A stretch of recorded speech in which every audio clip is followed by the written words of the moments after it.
नमस्कार। हमारा आज का टॉपिक है साइकेट्रिक टर्मिनोलॉजी। जो साइकेट्रिक या फिर मेंटल हेल्थ में जो टर्म्स या वर्ड्स मोस्ट फ्रिक्वेंटली यूज़ किए जाते हैं उससे रिलेटेड ये टॉपिक है। पहला वर्ड है एम्बी बैलेंस। तो एम्बी जहाँ पे टर्म लग जाती है इसका मतलब होता है एक ही टाइम पे दो चीज़ इस्तेमाल करना, जैसे कि अपोजिंग फीलिंग एक्सपीरियंस्ड साइमल्टेनियसली।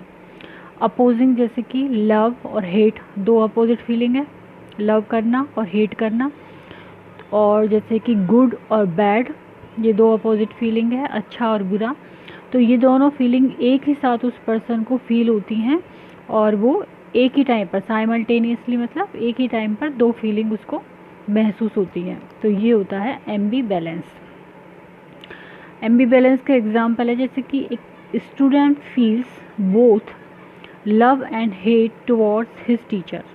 एक स्टूडेंट है, उसको एक टीचर पढ़ा रहा है, वो स्ट्रिक्ट है, तो यदि वो पढ़ा रहा है तो उसको फ़ायदा होता है उससे, तो वो उसके प्रति ही लव फील करता है और स्ट्रिक्टनेस की वजह से हेट फील करता है।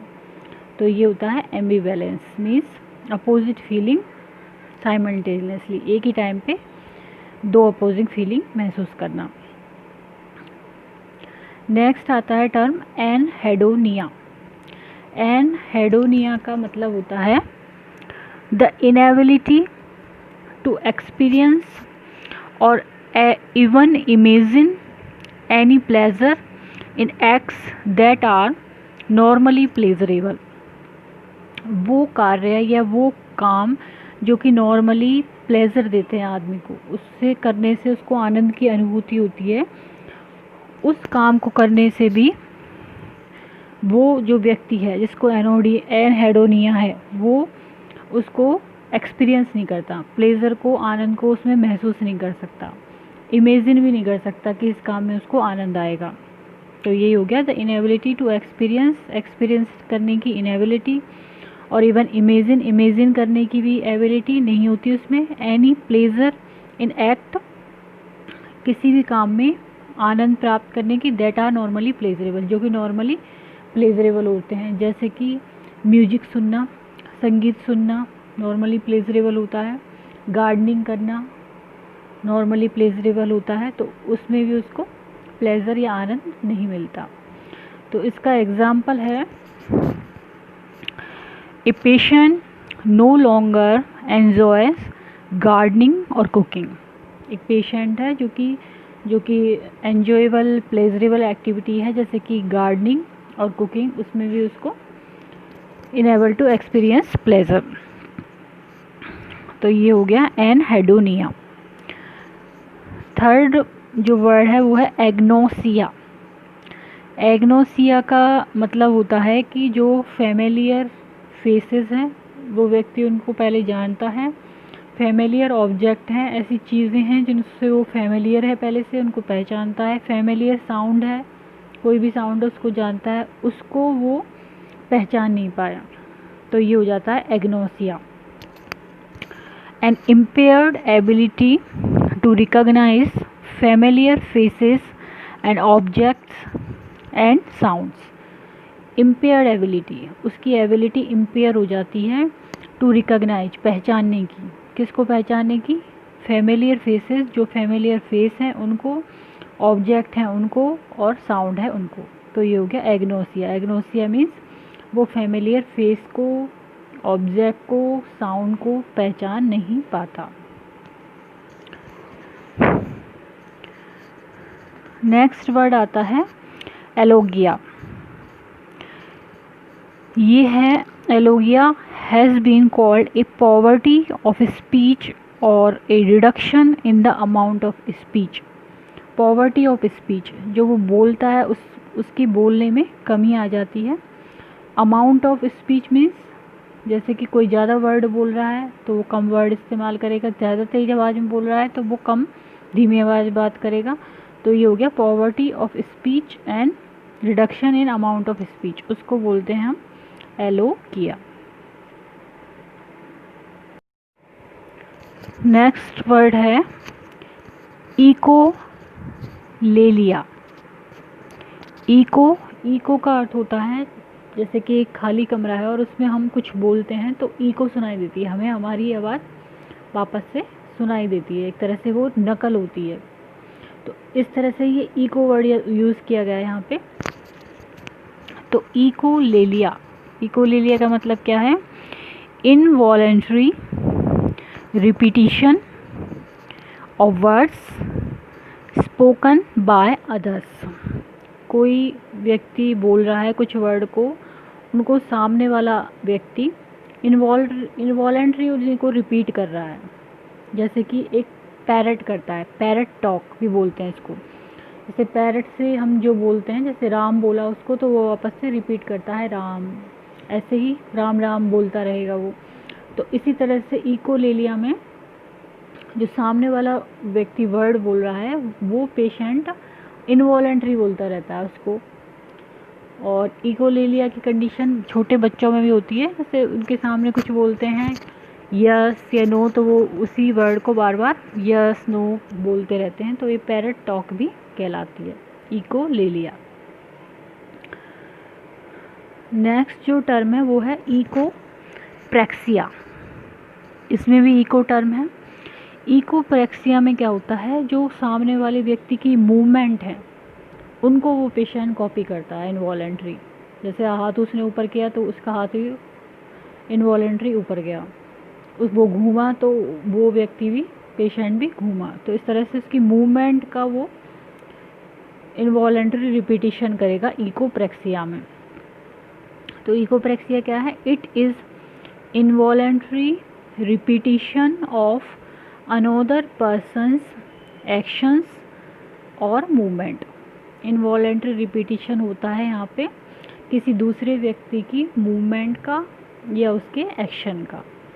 तो इस तरह से ये दोनों वर्ड जो हैं इको से शुरू हो रहे हैं, इकोलेलिया और इकोप्रेक्सिया, दोनों में ही नकल हो रही है। इकोलेलिया में तो जो व्यक्ति बोल रहा है, स्पोकन वर्ड्स हैं उनकी नकल हो रही है, उनको इनवॉलेंट्री कर रहा है मतलब वो। और इकोप्रेक्सिया में क्या हो रहा है, मूवमेंट को वो इनवॉलेंट्री रिपीट कर रहा है। नेक्स्ट वर्ड आता है वर्ड सैलेड। तो जैसे कि सैलेड या सलाद जो होती है उसमें हम तरह तरह के वेजिटेबल्स, खीरा, टमाटर, इस तरह की अलग अलग चीज़ें यूज़ करते हैं। इसी तरह से यहाँ पे ये वर्ड की सैलेड बनती है, इसमें वर्ड्स का। ये क्या होता है? A group of words that are put together in a random fashion. Random मतलब किसी भी तरह से, कोई उनका एक प्रॉपर अरेंजमेंट नहीं है कि एक के बाद दो आएगा, दो के बाद तीन आएगा, पहले तीन आ गया फिर चार आ गया फिर एक आ गया, इस तरह से रैंडम फैशन में होता है। विदाउट एनी लॉजिकल कनेक्शन, उनमें आपस में कोई लॉजिकल कनेक्शन नहीं होता है। इस तरह से वर्ड्स का अरेंजमेंट होता है। A group of word that are put together in a random fashion without any logical connection. जैसे कि एग्जाम्पल हुआ, पहले उसने बोला पेशेंट ने ड्राइवन पावर, फिर बोल दिया ब्लड बैग, फिर बोल दिया लेंथ, फिर बोल दिया पेज 42। तो इन सारे जो वर्ड्स हैं उसमें कोई कनेक्शन नहीं है। लेंथ है उसका पेज से कोई कनेक्शन नहीं है, लेंथ का ब्लड से कोई, बैग से कोई कनेक्शन नहीं है। तो इस तरह से ये सारे रैंडम फैशन में लगे हुए हैं और इनमें लॉजिकल कोई कनेक्शन नहीं है। इसी को बोलते हैं वर्ड सैलेड।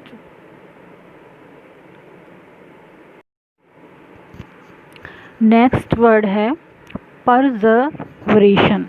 पर्जवरेशन, तो ये पर्जवरेशन क्या होता है? Persistent repetition. परसिस्टेंट मीन्स लगातार, रिपीटिशन मतलब उसको बार बार दोहराना, लगातार दोहराना। ऑफ द सेम वर्ड और आइडिया, कोई भी एक वर्ड को बार बार दोहराना या एक आइडिया को बार बार दोहराना। In response to different questions, किसके रेस्पॉन्स में? अलग अलग क्वेश्चंस के रेस्पॉन्स में। जैसे सामने एक नर्सिंग ऑफिसर है, वो पेशेंट से अलग अलग तरह के क्वेश्चन पूछ रही है। पहले उसने पूछा आपका नाम क्या है, दूसरा उसने पूछा कि आप कहाँ रहते हैं। तो सब में वो एक ही वर्ड बोल रहा है, सबके आंसर में एक ही वर्ड बोल रहा है कुछ भी। तो उसको हम कह सकते हैं, जैसे कि उसने वर्ड एक ले लिया लुक, तो वो उसने पूछा कि आपका नाम क्या है, लुक।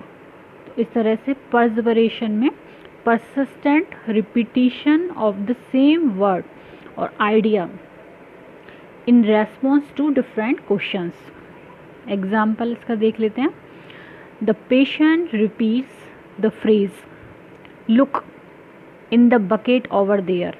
एक फ्रेज उसने फिक्स कर ली है, look in the bucket over there, वहाँ पे जो बकेट रखी हुई है उसमें देखो। तो पेशेंट इसी को फ्रेज को रिपीट करता है in response to each of several different questions by the nursing officer. Nursing officer कुछ भी क्वेश्चंस पूछ रहा है तो उसका एक ही फ्रेज है, वो यही जवाब देता है हमेशा।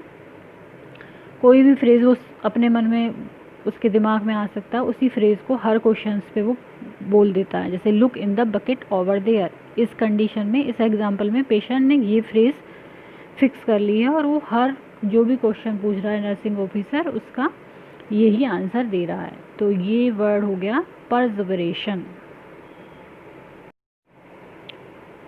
नेक्स्ट वर्ड है ऑब्सेशन और कंपल्सन। ये दो वर्ड हम यहाँ पर पढ़ेंगे जो कि ऑब्सेसिव कंपल्सिव डिसऑर्डर्स में मेनली पाए जाते हैं। तो मेन ये होता है कि ऑब्सेशन जो होता है उसमें तो व्यक्ति को बार बार एक विचार आता है कि मुझे ये करना है या इस तरह से, और कंपल्सन में वो उसको एक्शन में करता है। जैसे कि ऑब्सेशन में उसको दिमाग में आया कि उसके हाथ गंदे हैं, उसके दिमाग में ये ही थॉट बार बार आता जा रहा है, वो देख रहा है कि उसके हाथ साफ हैं लेकिन फिर भी उसके दिमाग में आता जा रहा है। और कंपल्सन में क्या करता है, वो उसको एक्शन में करता है, हाथों को धोता है, और हाथ धो के भी फिर दोबारा से उसके दिमाग में थॉट आता है, फिर कंपल्सन में वो दोबारा हाथ धोता है। तो इसमें एक्शन होता है और इसमें थिंकिंग होती है ऑब्सेशन में। तो पहले हम ऑब्सेशन पढ़ लेते हैं। ऑब्सेशन क्या है? ए परसिस्टेंट, लगातार, इर्रेसिस्टिबल। इर्रेसिस्टिबल मीन्स रेसिस्ट नहीं कर सकते, उसको हम रोका नहीं जा सकता। ए परसिस्टेंट एंड इर्रेसिस्टिबल थॉट या फिर फीलिंग और या फिर impulse that can not be eliminated from consciousness by any logical effort. कोई भी लॉजिकल एफर्ट कर लो, कोई उसको समझा ले, कोई दोस्त उसको समझा ले कि भाई आपके हाथ तो साफ़ ही हैं, लेकिन फिर भी वो कॉन्शियसनेस से उसके हटती नहीं है वो थॉट, वो फीलिंग। तो ये कहलाता है obsession. A persistent and irresistible thought, feeling or impulse that cannot be eliminated from consciousness by any logical effort. Example है इसका, the patient thinks his clothes are dirty and ought to be washed. Looking, he sees that his clothes are clean. Patient के दिमाग में आया कि उसके तो कपड़े गंदे हैं और उसको उसके धोने की उसको मन में आ रही है कि इसको धोऊं, मैं सोच रहा है धोने के लिए, जबकि वो देखता है कि उसके तो कपड़े क्लीन हैं। Still he feels they are dirty, फिर भी वो महसूस करता है कि ये तो गंदे ही हैं। And checks with a friend, और अपने फ्रेंड को बताता है, who says they are clean, और वो फ्रेंड भी कहता है कि ये तो साफ़ है। हिज फीलिंग परसिस्ट, लेकिन फिर भी उसकी फीलिंग, उसकी थिंकिंग परसिस्ट रहती है, बनी रहती है कि नहीं ये तो गंदे ही हैं। तो ये हो गया ऑब्सेशन। नेक्स्ट वर्ड है कंपल्सन। कंपल्शन में क्या होगा? एक्शन, बार बार वॉश करना, उसको बार बार करना, जो भी काम है उसको एक्शन में करना। Repetitive, seemingly purposeful behaviours that a person feels driven to perform. उसके दिमाग में वो रिपीटेटिव बिहेवियर आ रहा है और उसको वो परफॉर्म करता है रिपीटेडली। तो ये होता है कंपल्सन। जैसे इसमें मेनली एक्शन आते हैं, वॉशिंग है, चेकिंग है। जैसे कि एक लॉक वाला एग्जांपल है यहाँ पे कि लॉक लगा है कि नहीं है, वो लॉक को चेक करके आ जाता है कि लगा हुआ है, फिर वापस से आता है, फिर वापस से चेक करता है। तो ये हो गया कंपल्सन। नेक्स्ट वर्ड है क्लैंग एसोसिएशन। अब क्लैंग एसोसिएशन का मतलब क्या है? एसोसिएशन मतलब होता है एक संबंध। तो द एसोसिएशन ऑफ वर्ड्स, जो वर्ड्स हैं उनका एसोसिएशन संबंध किस तरह से है यहाँ पे, by sound rather than meaning often resulting in non sensical rhymes and puns. मतलब वर्ड इस तरह से आपस में संबंधित होते हैं, इस तरह के वर्ड यूज़ करते हैं पेशेंट इसमें कि उनकी जो साउंड है उनमें ज़्यादा एसोसिएशन होता है। जैसे एक कविता बोली जाती है, उसमें पीछे कुछ भी एक वर्ड लगा दिया जाता है एक ही तरह की राइमिंग में, तो उसी तरह से यहाँ पे साउंड तो एसोसिएशन होगी लेकिन मीनिंग उसका निकलता नहीं है, कुछ भी उस वाक्य में उसका कुछ भी अर्थ नहीं निकलता है। और उससे एक नॉन सेंसिकल राइम, जिसका कोई सेंस ही नहीं मिले, उस तरह की कविता या राइम बन जाती है। जैसे कि एग्जाम्पल है इसका, go to my room, room doom boom. तो एक ही तरह के वर्ड यूज़ कर हुए यहाँ पे, रूम डूम बूम, ये राइमिंग वर्ड है, आपस में मिल रहे हैं, रूम डूम, इनकी जो साउंड है वो मिल रही है लेकिन इनकी कोई भी मीनिंग आपस में एक दूसरे से संबंध नहीं बना सकते हम कि इसका क्या मतलब निकल रहा है। तो इस तरह से यहाँ पे एक तरह से राइम बनती है और मीनिंग कुछ भी नहीं निकलता, तो यही होता है क्लैंग एसोसिएशन। नेक्स्ट वर्ड है डीपर्सनलाइजेशन। डीपर्सनलाइजेशन मतलब कि उसको पर्सन से अपने व्यक्तित्व से हटाना, यानी कि वो अपना पर्सनैलिटी को आइडेंटिफाई नहीं कर पाता, कि मैं खुद की आइडेंटिटी को वो भूल जाता है। Depersonalization, a sense of estrangement from oneself often experienced as a loss of identity और ऑफ वंस ओन रियलिटी। खुद के बारे में व्यक्ति भूल जाता है कि मैं कौन हूँ, उसकी आइडेंटिटी लॉस हो जाती है। किसमें? डीपर्सनलाइजेशन में। एग्जाम्पल से इसको देख सकते हैं हम। The patient says I don't feel real any more. मुझे अपने आप को रियल फील नहीं हो रहा कि मैं हूँ यहाँ पे। I don't feel like myself, some time I wonder if I am really here. मुझे वंडर होता है कि क्या मैं यहाँ पे वास्तव में हूँ। तो यही होता है डीपर्सनलाइजेशन, मतलब कि loss of identity, loss of one's own reality. खुद को वो नहीं पहचान पाता और वो अपने आप को रियल नहीं मानता इसमें, डीपर्सनलाइजेशन में। नेक्स्ट टर्म आती है फ्लैट इफेक्ट। फ्लैट का मतलब होता है कोई उतार चढ़ाव नहीं, समतल। इफेक्ट मतलब महसूस होना एक तरह से। A significant lack of emotional responsiveness, जो इमोशनल उसका रेस्पॉन्सिवनेस है वो उसका अभाव होता है, उसमें वो फ्लैट होता है। एग्जाम्पल से इसको बेहतर तरीके से समझ सकते हैं, जैसे कि है discussing events in his life that range from a death to a wedding to abandonment by a lover, the patient's experience never varies.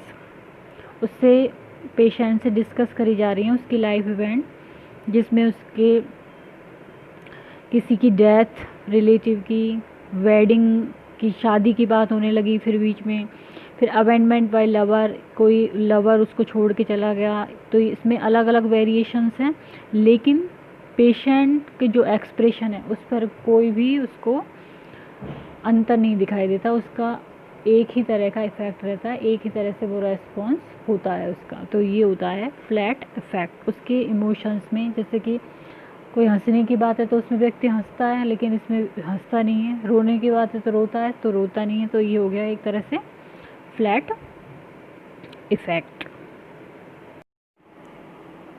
Next है फ्लाइट ऑफ आइडियाज़। ये वर्ड साइकेट्री में या मेंटल हेल्थ में काफ़ी use होता है, और mainly flight of ideas जो होते हैं वो मेनिया की कंडीशन में पाए जाते हैं। Rapid verbal skipping from one idea to the next. Rapid means जल्दी से वो वर्बल स्किपिंग करता है, स्किप कर देता है एक आइडिया से दूसरे आइडिया पे, रैपिडली स्किपिंग होती है इसमें। जैसे कि एग्जांपल है इसका, I knew I shouldn't have come here, मुझे यहाँ नहीं आना चाहिए था।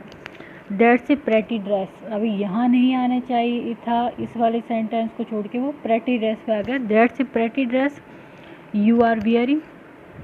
माई sister just graduated from law school, फिर आ गया कि मेरी सिस्टर ने तो जस्ट ग्रेजुएट हुई है वो लॉ स्कूल से, कानून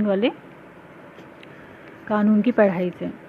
तो तीनों जो सेंटेंस है वो अलग अलग आइडियाज़ हैं उसमें, तो ये कहलाता है फ्लाइट ऑफ आइडियाज़। एक ही उस पर कंटिन्यूसली मेंटेन नहीं करना और अलग अलग सेंटेंस को, आइडियाज़ को बोलना। I knew I shouldn't have come here, that's a pretty dress, और फिर आ गया लॉ। तो यही कहलाता है फ्लाइट ऑफ आइडियाज़, और ये मेनिया में मेनली पाया जाता है। नेक्स्ट है ग्रैंडियोस डिल्यूजन। डिल्यूजन क्या होते हैं? फिक्स्ड फॉल्स बिलीफ होते हैं, फॉल्स जो कि सही नहीं है, ट्रूथ नहीं है, उस तरह के विश्वास कर लेता है आदमी यहाँ पे, patient. Fixed false belief that the person has special power और एबिलिटी, कि एक व्यक्ति के पास स्पेशल पावर है जबकि उसके पास है नहीं, फॉल्स बिलीफ है ये उसका। और उसके पास स्पेशल एबिलिटीज़ हैं तो वो है नहीं, लेकिन उसके पास फॉल्स बिलीफ है। तो यही होता है ग्रैंडियोस, मतलब बढ़ा चढ़ा के एक किसी की पावर को, अपने को पावरफुल समझना। इसका एग्जांपल है the patient believes he is messiah and he was sent to save the world. इसमें पेशेंट ऐसा बिलीव करता है कि वो ही मसीहा है, ईश्वर का भेजा हुआ कोई वो है अवतार, और वो ही क्या करेगा, अब वर्ल्ड को बचा सकता है, संसार को बचा सकता है। ये इसका एग्जाम्पल है, ये फॉल्स बिलीफ है उसको। तो ये कहलाता है ग्रैंडियोस डिल्यूजन। नेक्स्ट वर्ड है loose association. Loose means association, उनमें आपस में कोई भी बहुत ही कम एसोसिएशन है, लूज है, तो वो कहलाता है loose association. Speech patterns where there is limited connection between topics, topics के बीच में कनेक्शन है लेकिन कम कनेक्शन है। नेक्स्ट वर्ड आएगा एकाइनेसिया। काइनेटिक जो है वो मूवमेंट से या गति से रिलेटेड होता है, तो ये है एकाइनेसिया। ए जहाँ पर लग जाता है उसका मतलब होता है लैक ऑफ मूवमेंट, तो लैक ऑफ फिजिकल मूवमेंट कहलाता है एकाइनेसिया। नेक्स्ट वर्ड है इल्यूजन। इल्यूजन भ्रम, जिसको हम हिंदी में बोलते हैं। इल्यूजन का मतलब है कि जैसे कि इसका बेस्ट एग्जांपल है कि रस्सी में सांप को देखना है, रस्सी ऐसी लगना कि जैसे लाइट कम है और वहाँ पे रस्सी का ऐसा लगना कि वो स्नेक है जैसे, तो ये इल्यूजन है। A misinterpretation of real external stimuli. इसमें एक्सटर्नल स्टिमुलाई तो होता है रियल कुछ ना कुछ, लेकिन उसको मिस इंटरप्रेट कर लिया जाता है, अलग समझ लिया जाता है कुछ। जैसे कि rope is misperceived as a snake, rope को सांप समझ लेना। ऐसे ही कोई परछाई को किसी परछाई को भूत या फिर कुछ कोई आदमी समझ लेना। हैंगर पे कोई कोट या हैट और पैंट लटका हुआ है उसको आदमी समझ लेना। इस तरह से इल्यूजन भ्रम होता है ये। नेक्स्ट है हेल्यूसिनेशन। हेल्यूसिनेशन का अर्थ होता है perception in the absence of real external stimuli. इसमें क्या होता है, रियल एक्सटर्नल स्टिमुलाई नहीं होता है, कुछ भी नहीं होता है, लेकिन व्यक्ति को, पेशेंट को ऐसा फील होता है कि उसको कुछ दिखाई देता है, उसको कुछ साउंड आती है, जबकि रियल में वो नहीं होती है। तो यही इल्यूज़न और हेल्यूसिनेशन में मेन डिफरेंस है कि इल्यूज़न में तो रियल एक्सटर्नल स्टिमुलाई होता है लेकिन वो उसको मिस इंटरप्रेट करता है, जैसे कि रस्सी सांप की तरह लग रही है उसको, तो ये तो हो गया इल्यूज़न। हेल्यूसिनेशन में कोई भी रियल एक्सटर्नल स्टिमुलाई नहीं है लेकिन उसको दिखाई दे रहा है, सुनाई दे रहा है, तो ये होता है हेल्यूसिनेशन। अब हेल्यूसिनेशन अलग अलग तरह के होते हैं, जैसे ऑडिटरी हेल्यूसिनेशन। ऑडिटरी का मतलब है साउंड, वॉइस या नॉइस से संबंधित है ऑडिटरी टर्म। तो इसमें क्या होता है, perceiving sound without auditory stimulus, कोई भी साउंड नहीं आ रही है लेकिन उसको फिर भी साउंड महसूस हो रही है, उसको लग रहा है कि कोई उसको आवाज़ दे रहा है या किसी तरह की साउंड उसको आ रही है। तो इसमें रियली में कोई भी एक्सटर्नल साउंड नहीं है लेकिन उसको ये आ रही है, तो ये हो गया ऑडिटरी हेलुसिनेशन। नेक्स्ट आता है विजुअल हेलुसिनेशन। विजुअल हेलुसिनेशन में क्या होता है, कुछ भी सामने कोई भी, न तो आदमी है ना ही कोई ऑब्जेक्ट है, लेकिन पेशेंट को कुछ दिखाई दे रहा है या फिर कुछ उसको ऑब्जेक्ट दिखाई दे रहा है या फिर कोई व्यक्ति दिखाई दे रहा है, तो ये हो गया विजुअल हेलुसिनेशन। नेक्स्ट आता है all factory hallucination. All factory जो टर्म है वो है रिलेटेड स्मेल से। तो स्मेल, इसमें कोई भी उसको कुछ भी स्मेल का नहीं है उसके चारों तरफ, लेकिन उसको तरह तरह की जो भी तरह की आ रही है स्मेल उसको आती है। वो कहता है कि मुझे इस तरह की स्मेल आ रही है, जबकि वहाँ कोई स्मेल इस तरह की नहीं होती। नेक्स्ट होता है गस्टेटरी हेलुसिनेशन। गस्टेटरी जो टर्म है वो रिलेटेड है टेस्ट से, स्वाद से। तो उसमें उसको कुछ भी नहीं, तो उसने कुछ खाया है लेकिन उसको टेस्ट परसीव हो रहा है कि ये इसका टेस्ट आ रहा है मुझे, तो इसे perception of taste without a stimulus, stimulus के बिना ही उसको टेस्ट आ रहा है, तो ये होगा गैस्ट्रेटरी हेलुसिनेशन। नेक्स्ट है tactile hallucination. Tactile term related है टच से। इसमें उसको ऐसा लगता है जैसे कि किसी हाथ में कोई कीड़ा चल रहा है या फिर कोई टच महसूस होता है उसको, जबकि वास्तव में कोई भी रियल एक्सटर्नल स्टिमुलाई वहाँ पर नहीं होता है। तो ये हेलुसिनेशन हो गए auditory, visual hallucination, olfactory hallucination, gustatory hallucination and tactile hallucination. तो आज हमने यहाँ पर कुछ साइकेट्रिक टर्म्स पढ़ी हैं। जो इसका सेकंड पार्ट होगा उसमें बाकी की साइकेट्रिक टर्म्स हम कंप्लीट करेंगे। तो आज की कुछ साइकेट्रिक टर्म्स इस तरह से थी। एम्बिवैलेंस मीन्स एक ही टाइम पे दो तरह की फीलिंग का महसूस होना, एक्सपीरियंस करना। एनहेडोनिया मीन्स जो प्लेजरेबल एक्टिविटी है उसमें प्लेजर का अनुभव नहीं करना। एग्नोसिया मीन्स फैमिलियर फेस हैं या ऑब्जेक्ट हैं उनको पहचानने की एबिलिटी इम्पेयर होना, पहचान नहीं पाना।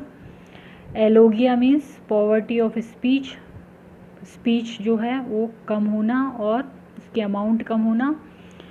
इकोलेलिया और इकोप्रेक्सिया दोनों टर्म एक दूसरे के अलग अलग हैं, अपोजिट हैं एक तरह से। इकोलेलिया में जो स्पोकन वर्ड हैं उनको इनवॉलेंटरी रिपीट करता है पेशेंट, जबकि इकोप्रेक्सिया में जो मूवमेंट है या एक्शन है उनको इनवॉलेंटरी रिपीट करता है।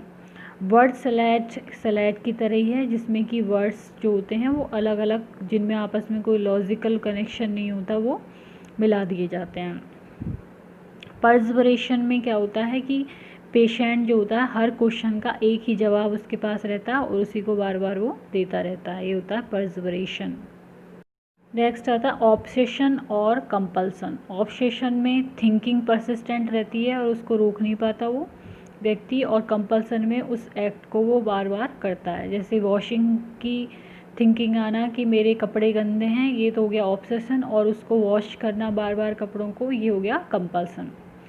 क्लैंग एसोसिएशन में जो वर्ड्स होते हैं वो आपस में इस तरह से एसोशिएट करते हैं कि एक राइम टाइप बन जाती है जिसका कि कोई मीनिंग नहीं होता, ये होता है क्लैंग एसोसिएशन। डीपर्सनलाइजेशन में लॉस ऑफ आइडेंटिटी हो जाती है, वो अपने आप को रियल नहीं समझता है पेशेंट, ये होता है डीपर्सनलाइजेशन। फ्लैट इफेक्ट में कोई भी उसके सामने चाहे हंसी की बात सुनाई जाए या फिर गम की, दोनों में उसका फ्लैट इफेक्ट एक ही तरह का, उसका इमोशनल जो एक्सप्रेशन है वो चेंज नहीं होते इसके अकॉर्डिंग। फ्लाइट ऑफ आइडियाज़ में उसके रैपिडली जो आइडियाज़ हैं, ये वर्बल जो है स्किपिंग होती रहती है, ये मेनिया में मेनली पाया जाता है। ग्रैंड्यूर डिल्यूजन जो होता है उसमें व्यक्ति को, पेशेंट को फॉल्स बिलीफ हो जाता है कि वो ही सर्वे सर्वा है और उसी को वर्ड को बचाना है, उसको स्पेशल पावर और एबिलिटी का फॉल्स बिलीफ होता है। लूज एसोसिएशन में जो उसकी टॉपिक्स हैं उसमें लिमिटेड कनेक्शन रहता है, लूज रहता है connection. Akinesia means lack of physical movement. Illusion होता है भ्रम, इसमें रियल एक्सटर्नल स्टिमुलाई को मिस इंटरप्रेट कर लिया जाता है, अलग समझ लिया जाता है कुछ। और हेलुसिनेशन में जो रियल एक्सटर्नल स्टिमुलाई है वो प्रेजेंट नहीं होता है। तो यदि आपको आज का वीडियो अच्छा लगे तो इसको लाइक करें। Thank you.